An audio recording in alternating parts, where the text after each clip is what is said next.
raw uso ngayon ang personalan kung gusto mong makipag-break. Sa survey ng kumpanyang Lab42 ng 500 social network users, 40% ng mga respondents nagsabing kaya nilang makipag-break sa text, email o Facebook. Tila na bago na nga ng panahon at teknolohiya maging ang pakikitungo ng tao sa kanilang mga karelasyon. Live mula sa Quezon City, may report si Joseph Moro. Joseph? Jessica, 2 out of 5 yan na kaya makipag-break sa text, sa Facebook o kaya naman ay sa email. Pero ayon sa communication expert na nakausap natin, bagaman medyo masakit, wala pa rin daw papalit dun sa personal at face-to-face na makikipaghiwalay. Okay, sarap daw mabuhay lalo na't may lambingan. Karinyo brutal, ganyan. O share-share ng iPad. Pero paano kung biglang i-text ka na lang, I don't love you anymore. Okay, thanks, bye. ... sad face. Hi, love moves in mysterious ways. Minsan, it's complicated lang talaga. Sa isang survey ng kumpanyang Lab42 ng 500 social network users sa edad 18 pataas, lumabas na 40% ng mga respondents na nagsabing kaya nila makipag-break sa text, email o Facebook. 33% nga ang nagsabing nagawa na nila yun. Sabi ng isang communication expert, hindi na raw katakataka kung bakit. Unang-una, yung convenience ng social media. Napakadali ng magpadala ng mensahe sa pamamagitan ng Facebook, Twitter, o kahit sa texting. Kaya hindi mo na kailangan yung tinatawag na face-to-face interaction. Mas madali yung tinatawag na breakup kung gagamitin mo yung social media. Pero dahil sa Amerika ginawa ang survey, tinesting namin ito sa mga kabataang noisy. Tingin nyo ba kaya nyong makipag-break sa text, o kaya sa Facebook, o kaya sa chat? No. I think it's respect na yun for the other person that you say it face-to-face. Yes. Mas gusto ko personal. Para, ewan ko, mas prangka yung dating eh. Hindi. Parang rude naman nun pag sa online. Si ate kaya? Tingin mo, kaya mo makipag-break sa Facebook? Or nakipag-break ka na ba sa Facebook o kaya sa text lang? Never had a relationship. Hindi pa, wala pa. Bakit? Because it's not the right time for me. I have my priorities. Taray, may pinagdadaanan, pero hindi nga. It just shows immaturity. Okay, sina kuya.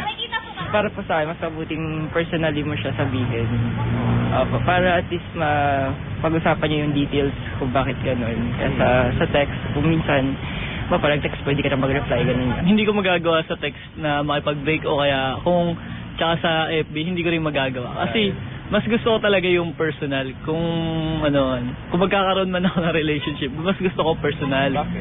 Kasi po, kapag nangyari yun, ayoko naman makasakit ng tao na yung nakikita ko siya na parang may galit sa akin. Sa 10 nakausap namin, 2 lamang ang nagsabing kaya nila makapag-break sa text o kahit sa Facebook. Oo, mas madali siguro yun. Mas mahirap pag-harapan. Siyempre, kahit paano may feelings ka pa rin, di ba? Try ko na siya. Na makipag-break sa text. Bakit? Kasi yun, immaturity, high school, parang, actually hindi siya ganun ka-serious. Sabi pa sa survey, 52% ang agad-agad magpapalit ng kanilang relationship status sa Facebook. 19% ang maghihintay muna na masabi sa mga kaibigan. At 9% ang aabangan muna ang ex na magpalit ng status. Sabi ni Professor Araw, masakit man, mas mabuti pa rin daw na harap-harapan ng usapan at hindi text-text lang. Siyempre, yung emosyon, hindi mo madaling makikita sa teksto. Mahirap gawin yon. Kahit yung magagaling na manunulat, hindi nakakaya na magpaiyak o magpatawa para sa lahat ng mga nais nilang makausap o makabasa ng kanilang teksto. Si Monica Bacon, minsan na raw brinake ng boyfriend sa text. Naramdaman mo nun? Parang nainsulto ka ba? Hindi mo na ako harapin ito. Kasi wala pa ako sa tamang pag-iisip noon. Pag ginawa ulit sa'yo yan, ang gagawin mo na? Iti-text ko siya na magkita kami. Mag-uusap para may closure. Kung talagang seryoso ka sa isang relasyon, sa aking palagay, dapat na mas personal yung yung pakikipag-ugnayan mo. Dapat pinag-aaksayan mo pa rin to ng panahon. Kahit sa huling pagkakataon, bago mag-pack up at mag-move on. Di ba sabi, don't cry because it's over. Smile because it happened. Pag walang iniwang mga tanong, mas madali ang paglimot.